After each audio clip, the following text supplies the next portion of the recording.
here from GrimTreeGames.com, online game store and blog, and I'm here with the UK Gaming Media Network at the UK Games Expo, looking at lots of new and exciting games coming out and being kickstarted. And this is Miles from Chaos Publishing. Yeah. Hi. Yeah. Excellent. So, tell us a bit about your game. Oh, this is Brave the Elements. It's again currently on Kickstarter. It's about where you control the 4 elements: fire, air, earth, and water. Okay. The aim of the game is to end with the most victory points by taking locations from other players. Okay.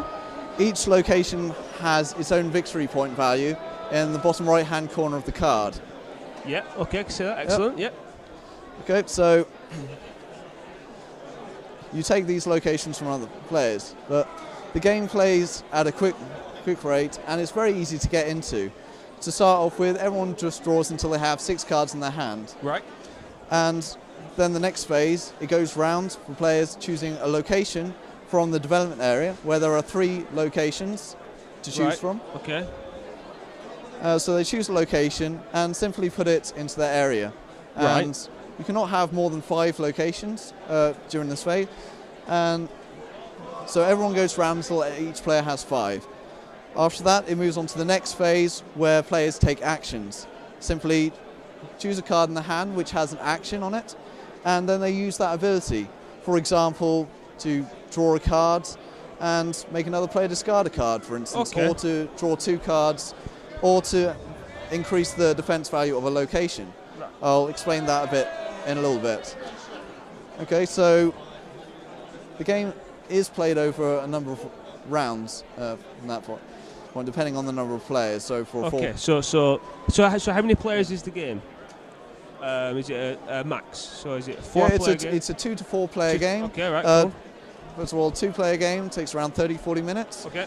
And a 4-player game takes around 50-60 minutes, so in an hour. And a 3-player game is actually a bit slightly longer to keep balance for the game. Right. Okay.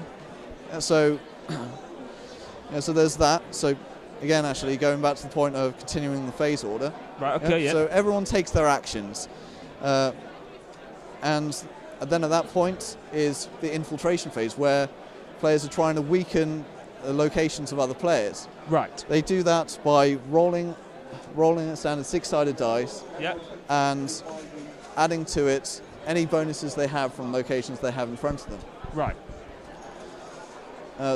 They then compare the result with the defense value of the location.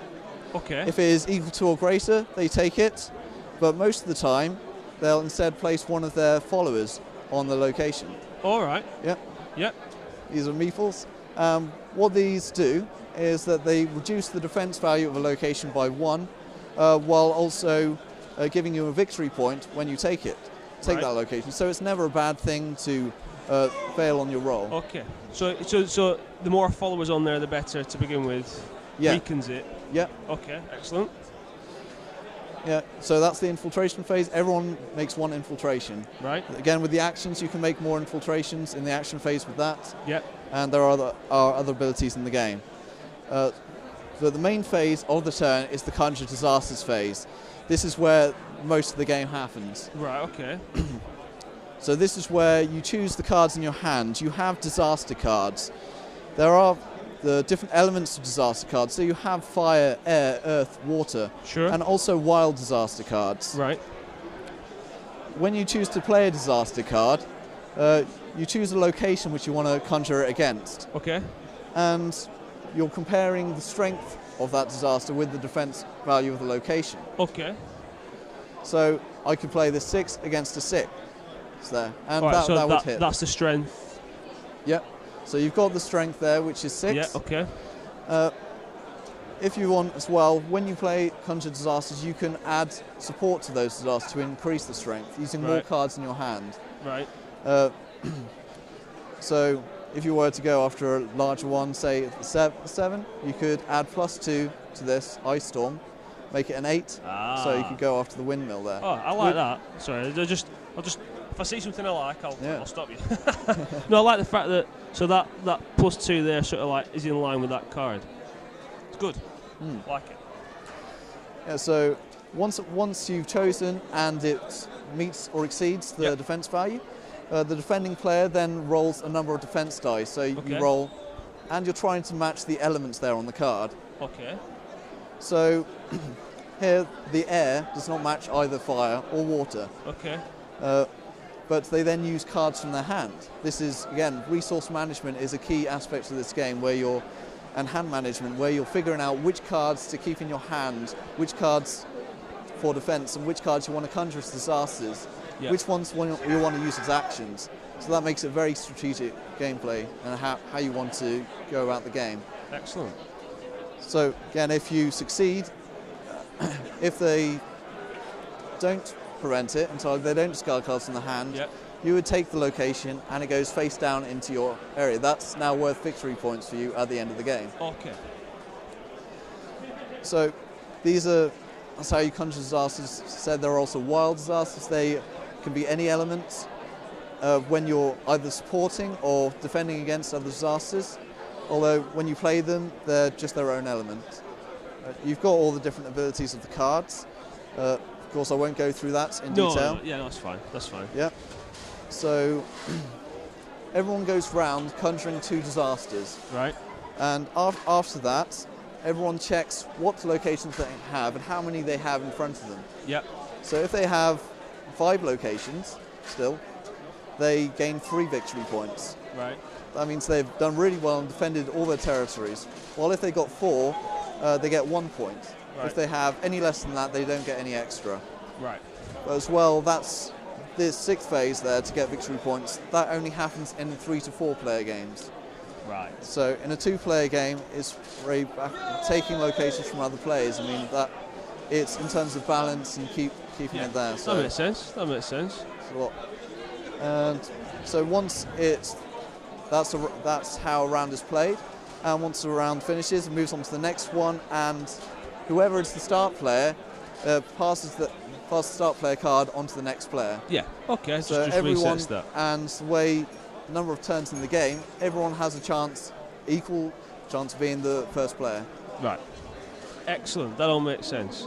I quite like the fact that when you do the infiltration, so that will lower the defense. So how many you put as many meeples on there as you like. You can build up the followers and reduce that defense. Yeah, it's a tricky. you can. Although you have to be careful as well, because you can only infiltrate once each turn. Yep. You can infiltrate more with actions, as I've said. Right. Okay. But as well, with action, there are some actions which allow you to swap a location you have with one that's in the centre.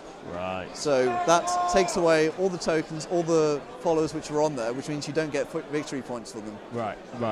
It's also the case that other players may go after those locations by conjuring disasters. Right. They can't infiltrate the same location if you have a follower on it, but they can still conjure disasters against it. Right. So excellent. yeah, sounds very deep. I've just noticed as well. So on the finished, so with the Kickstarter, on the we'll put that there. So is that in the art for the finished game? yeah. Or Again, what we have here is only a prototype version, yeah. and we've got some amazing artwork. We've commissioned quite a few pieces already for some of the cards, and we've got the box art, got larger pics here, although the logo's changed on this box. But as you can see on there, but here's a box you can see the artwork. I did just want to highlight it because it does look very good. The art looks very nice. Very thematic. Lovely stuff. Yeah, we really want us to go for that style and a way that really captures the thematic essence of the game, the 4 elements. Yeah, no, it looks brilliant. And so the Kickstarter finishes on the Kickstarter finishes on the 18th of July. Okay. No, not July. Sorry, it's June now. June. The months have changed. Okay. Yeah. Okay. So yeah, it finishes on the 18th of June, and so 18. Well, depends on when this comes out, but from the expo here, it's 18 days left. And so to get a copy on Kickstarter, a game is £20, and that's right delivered to your door. That's for the UK. It's also based on wherever you are in the world. So if you're in the US, it'll be £18. If we've done our best to do reasonable prices wherever you are in the world, all across the world. Well, that's good. EU friendly as well. Excellent. That's what you want. Super duper. Well, I think that gives you a bit of an overview of the game. Like you say, without reading every single card. But what I will say is, from what I can see, there are plenty of different actions and different interactions on all the different cards. So it looks like it's going to be quite in-depth play once you actually sit down and get to have a good game of it. So it looks good. Excellent. Okay. Well, thank you very much. Yeah, thanks. We'll wrap this up now. So thank you very much for watching and catch you next time. Bye-bye.